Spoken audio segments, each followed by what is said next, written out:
much, Nurhan. Welcome, everybody. My name is Hisham Elkadi. I'm a professor here at the University of Salford and the director of the Living Lab, part of the IGNITION Project. And we have Sam and Richard here who will tell you more about the IGNITION Project. So welcome to the University of Salford. It's a fantastic blended event, and we have all our people online as well as you are here. Last week, I was giving a speech to United Nations Environmental Program in Germany. And after my speech, they have a panel and they asked, what are the problems with green infrastructure? Why it doesn't work very well? And all the panels, which about 200 people from parts of the world, they said there are three top things. The first one is the political will. The second one was the econometrics. What is the business case for green infrastructure? And the third one is knowledge. In Greater Manchester here, we have no problem of the first constraint, the political will. We want to be, when we've done our campus master plan, this is going to be a major feature of our campus master plan. What might the Crescent look like? We could make a fantastic environment here in Greater Manchester. So the University of Salford is really proud to be part of this, and I thank Hisham and the team and everyone who's working really hard to get this off the ground. We can lead towards effective change in the Greater Manchester region to tackle issues of climate emergency through nature-based solutions. This is unique, okay? Let's make it a standout example of how things can get done. Thank you very much. Helen, thank you very much. And I'm very grateful for Paul and all the trouble around Greater Manchester at the moment to have the time to come and talk to us. So welcome, Paul, and please. Okay, good morning, everyone. My name is Paul Dennett. I'm the Mayor of Salford. Delighted to be here today to obviously launch Salford's Living Lab. And as we've already heard, Helen and Hisham, this is part of the IGNITION Project, which is a European-funded initiative, very much at the heart of work across the city region. Greater Manchester is committed to becoming carbon neutral by 2038. We're also committed to delivering net zero carbon homes from 2028. These are really ambitious targets for the city region, and I say that when we know the government nationally is committed to a carbon neutrality target of 2050. Salford has been on a journey really in terms of, rediscovering the importance of green infrastructure, investing in green infrastructure, and trying to future-proof our environment for the future. And that also means the built environment. I'm really pleased to be here at the University of Salford today, a university in this country which is known really well for its skills, its academia in that space of the built environment.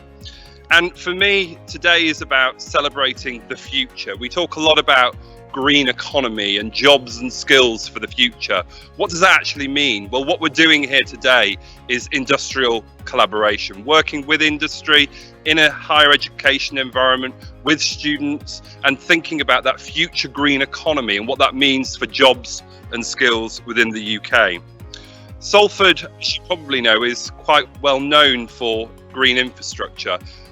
Part of the campus here is Peel Park. Peel Park was the first public park funded through public subscription. And that was speaking at the time to some of the issues around the working class not having access to green spaces, but also speaking to the issue of, air quality and the fact that people need to get away from normal life, day-to-day working in the mills and access wonderful green spaces such as Peel Park. And it's great to have seen more recently that transformed and brought back to life, celebrating its Victorian heritage. So, I'm delighted to be here today, and I'm really interested to learn about the new technologies of the future.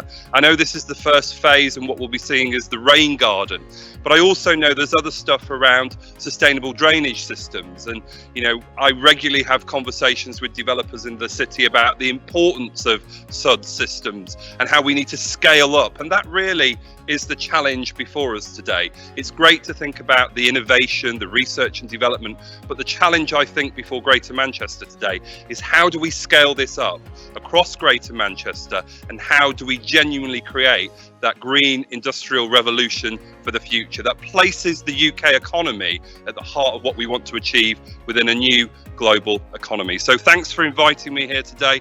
Really looking forward to seeing these innovations, and great work, Salford University. Thank you. So now we are going to be moving to the rain garden for the tours, and our online attendees will be viewing the pre-recorded one. We did have a little bit of apologies, so we are less than 3 groups of 6. So if you'd like to divide into groups of maximum 5, because we have the 6th member as the guide, that would be great. Please feel free to group as you wish. And then we will head to the rain garden. We will be back at 10:30 for online attendees. There will be the tour followed by looping promotional video. Thank you.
Now we have the Q&A session, and that will be moderated by myself and Hisham.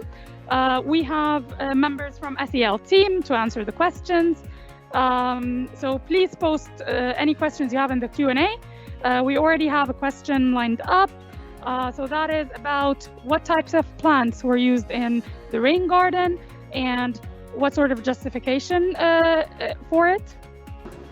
So there's a very wide selection of plants to start off with. We've got a series of edible plants. We have some shrubs and bushes in one of the main rain garden areas, but then we also have some aquatic ones, deeper sections, grasses, trees. So it's really, we've tried to select some conventional rain garden elements for other areas to showcase features. Thank you very much. I mean, SEL has been very cooperative, and they've done a great job with us so far. Remember that what you saw so far is experimental. This is not a plantation scheme, but rather we try to use different plants and different species, some of it edible, some of it decorative, and so on. And SEL have been able to provide this sort of experimentation, and we monitoring, and we have sensors for every species in order to learn how they survive and how they operate in this different environment. So what you saw here is a great example of producing knowledge about green infrastructure as well as the technique. Just be really good to understand a bit about the some of the barriers and challenges that the university has faced in right through the process from design, conception, design, and installing it. What sort of barriers you face that others, businesses might learn from, and that we might learn from if we want to do this across Greater Manchester? Right. Thank you, Sam. This is a major thing for us. So the project is not just about the technology and the plantation and so on, while this is very important for creating knowledge and to scale this up across Greater Manchester, but also the procurement of the project itself is very important. And what we learned is in the beginning, that's why we did different phases. So phase 1 is only, I keep referring to SEL because they have been great partner with us, because part of this was how to procure a project that has experimental base. How can we put, because green infrastructure is still in infancy, in a way. So how can we make a tender that would accept and expect experimentation? That sort of knowledge we are putting it. So hopefully with the Salford City Council and so on, when they put out a tender for trees in the streets or some infrastructure in parks or even in gardens and schools, we learn so much in how to do the tender. This is by itself is new knowledge to us. Nothing else? All right. Okay. So it has been experimental for us to have this event blended. I would like to thank everybody who's done this. I mean, Ignition is a great project, and some of your question about the specific thing about plants and species and so on, you can see that online. We have this project 24/7 streaming, but also we will make sure that all the information about every single species, whether it is in phase 1 or the bigger project coming on phase 2, all the data, all the sensors data, all the species and so on will be online, available online. At the end, I would like very much to thank everybody who's here and who's online. I certainly would like to thank Nurhan, who has done excellent job, SEL for their cooperation and their patience with us. It's very important, but all our partners who have worked on this, and particularly our IT group, who has been difficult for them at this very first time to do this blended event online, and of course Sam and Michael for being with us, and everybody. But most of all is our mayor, Paul Dennett, because it's great to have you. It's a great support, but also give what I talked about, the political will of how important that is for Greater Manchester and for the future, for jobs, for the future, for what the future looks like. And we are very grateful. So thank you very much. Thank you all for being here. Thank you.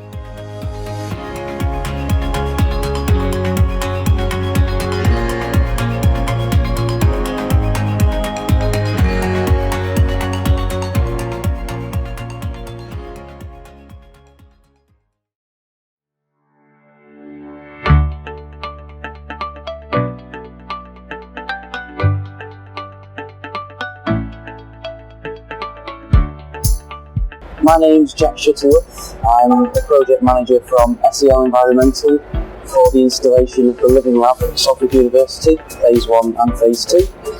So today I'm just going to talk you through the innovative technologies and systems that we've installed at Salford University as part of the phase 1 rain garden. We have a prefabricated raised deck, which is a permeable deck, so the rainfall permeates through into the existing ground.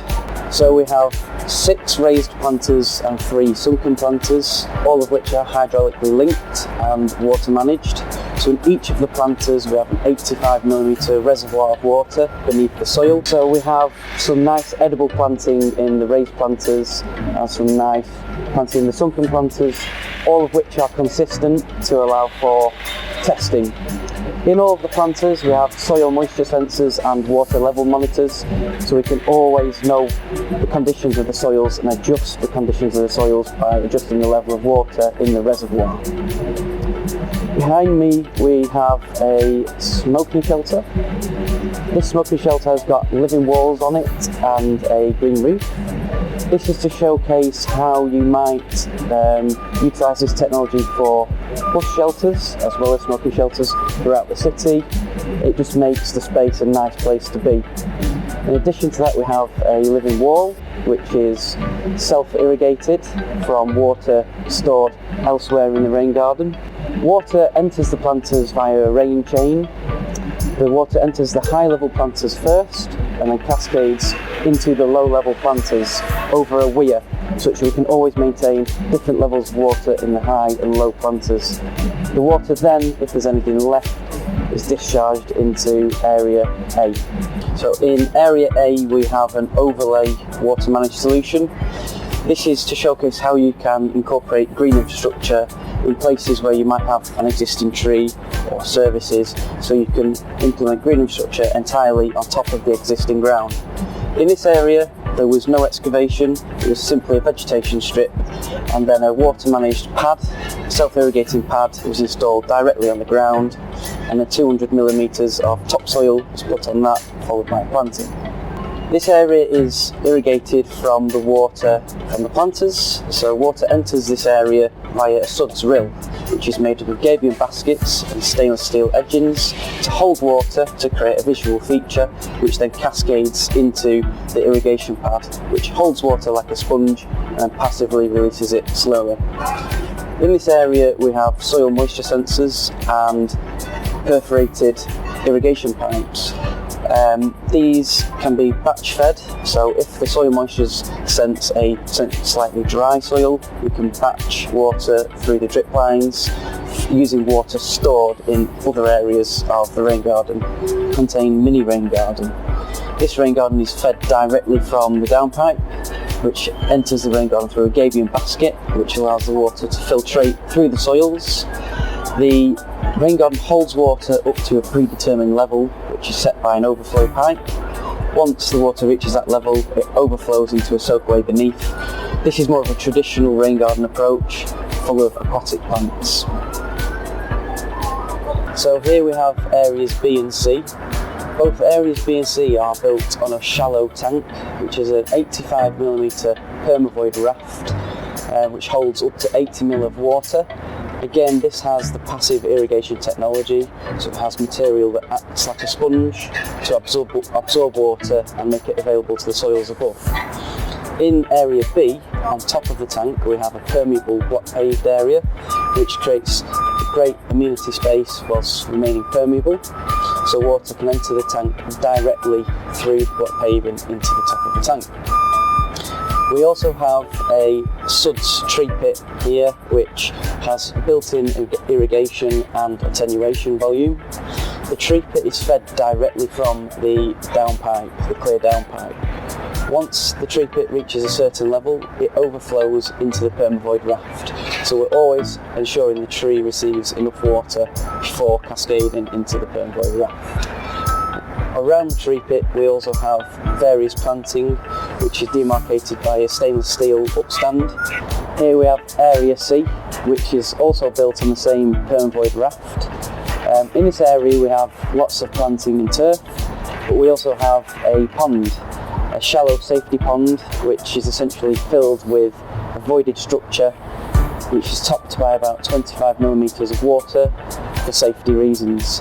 The pond is filled directly from the downpipe through a small sprinkler head, such that when it rains it actually acts as a water fountain. There are soil moisture sensors and water level monitors across the entire site at various locations.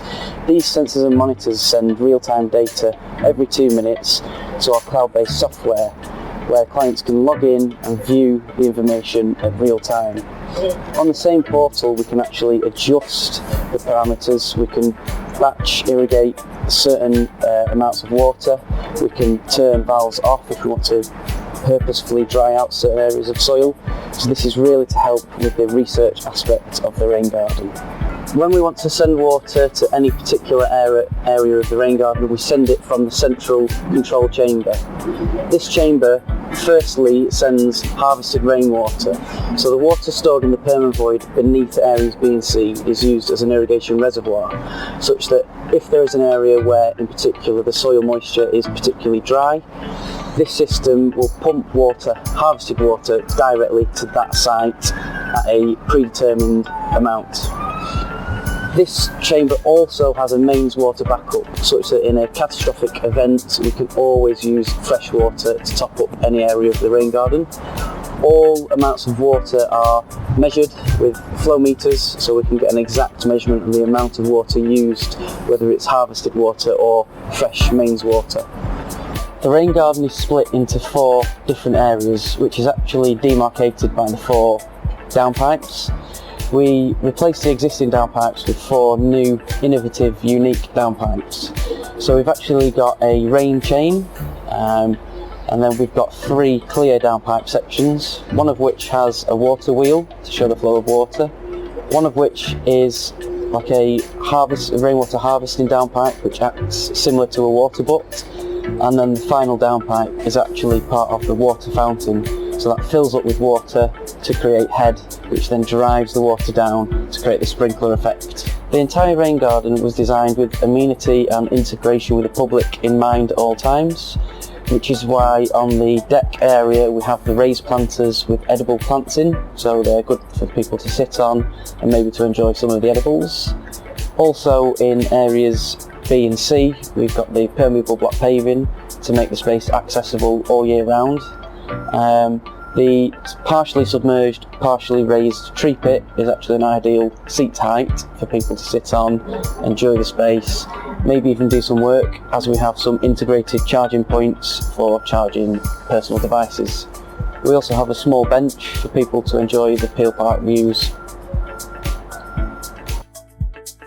In each area of the site we have monitoring points. Similar to this in the tree pit, as an example, we have small chambers to house the monitoring points. So here we have a soil moisture sensor for the tree pit, and each of these lids are easily accessible at all times. As mentioned previously, we can batch irrigate any part of the site, so we can send harvested water to various points to top up the soil moisture. So in small chambers such as this one, we have solenoid valves and flow meters, so that we can remotely open valves to allow water in, remotely close them and measure the exact amount of water sent to the area. Around the outside of the deck we have climbing ivy climbing up the handrail, especially the edge restraint. This is just another way in which we can incorporate green infrastructure. We've also got an information board with a green roof on top.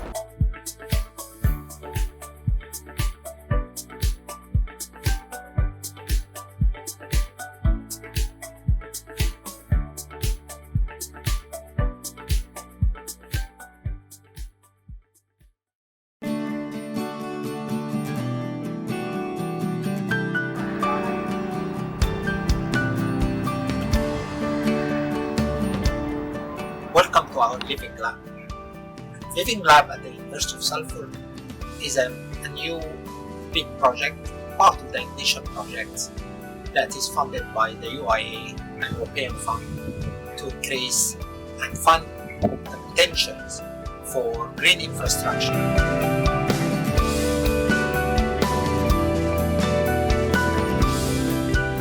IGNITION is a very important project for us and for Greater Manchester.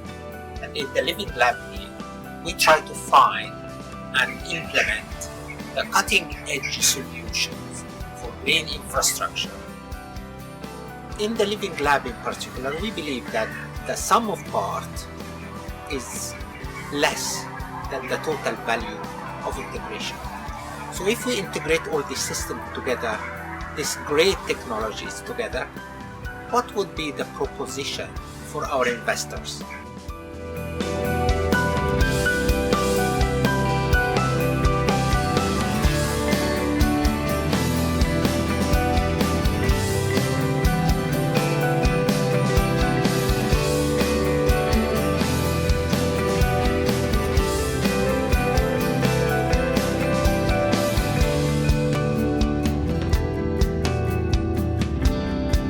So as part of the Living Lab at Salford University, we're installing a rain garden for phase 1. The rain garden is designed to take rainwater from the rooftop and utilise it for irrigating plantation.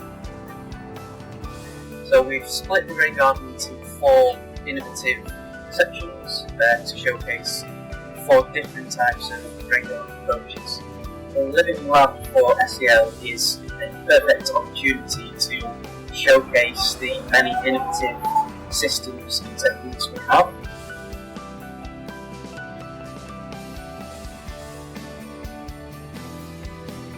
More importantly as well, we do test the impact of this green infrastructure on the usage of place. What is the interaction between people and these schools? Alongside project partners, City of Trees and Groundwork, we've been linking up with groups of citizens across Greater Manchester to explore how urban parks, woodlands and other green spaces are valued by the people that live here, and to build a picture of the community's ambitions for their urban green spaces. We'll be inviting school groups, youth organisations and other community groups to Seeing is Believing tours and workshops here at the Living Lab.